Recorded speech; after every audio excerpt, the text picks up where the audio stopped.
Hey there YouTube, how you going? Phil here. Just thought I'd make a video seeing I've finally got something I've been working on. I'm doing another Revell Peterbilt 359. Got a little bit of stuff going on. Got a fair bit of the engine put together here, the old 3406 cat. I need to put a bit of black wash around the gearbox. Haven't done that yet. So we've got the motor pretty much, main parts together. Painted up the pulley bits. I'll probably just leave that black, I think. You don't see too much of that when it's on. So on my other build, there she is there in all glory. And the mudguard, the rear mud flaps there's a fair bit of gap between the mud flaps and the rear wheels. So on this build I'm doing now, I've shortened the chassis 5mm, 7mm to bring the mud flap in nice and close. Okay, so that's about the only thing we've really got going.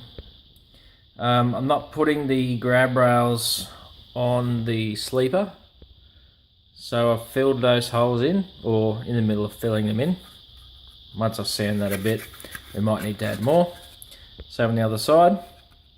And the holes for the stack on the driver's side, fill those in, because I'm only going to have one stack up on the passenger side, and that's it. They're ready to go. We've added a bit bigger pipe to that. Probably do a bit of black wash onto this chrome exhaust cover here, just to dull it down a bit. Other than that, in the darkness over here, we've got a lot of the parts. I've de-chromed. I don't know where they are now. Oh, maybe they're in there. Okay, so I've de-chromed the chrome rims because I'm going to paint them gloss black, and we're going to paint the main part of the body gloss black as well. Fuel tanks, we're working on that. We're going gloss black with chrome type fuel straps and step.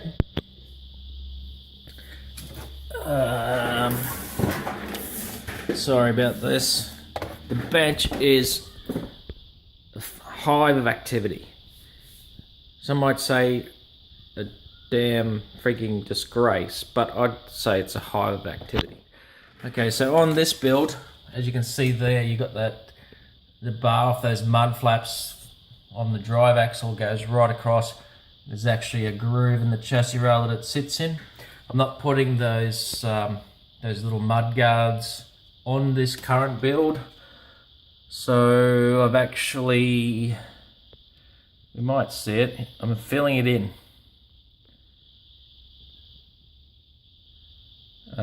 Looks like we might have to sand there a bit more, but that's alright. We've filled it in. You probably see on the inside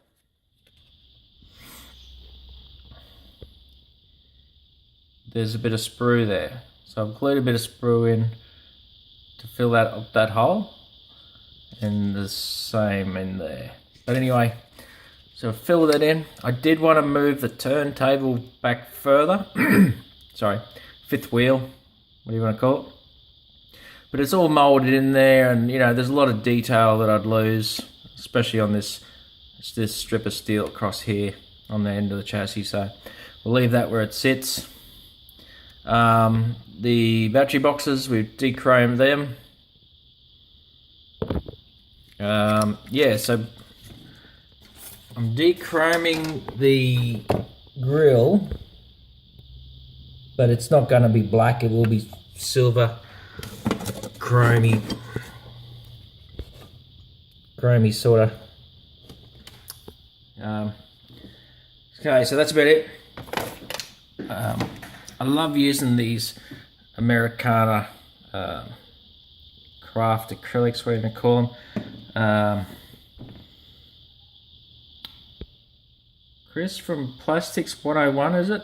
Sorry if it balls that up. And probably quite a few other people. I've have pretty much got the bug for these paints from those guys or anyone on YouTube in the modeling community that use them. But with my my current dual action airbrush, it doesn't like them even when I try and thin them out quite thin.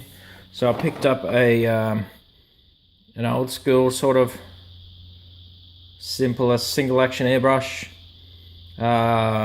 Chris from 101, he's used something quite similar, so I'll go back over some of his videos and get a good good idea on the mix. And yeah, I've just got to screw the hose on here and start mucking around with that. So that's about it. Take it easy. See you later. Let's look at the messy bench one more time. Oh yeah. Oh yeah, it's all happening here. It's all happening.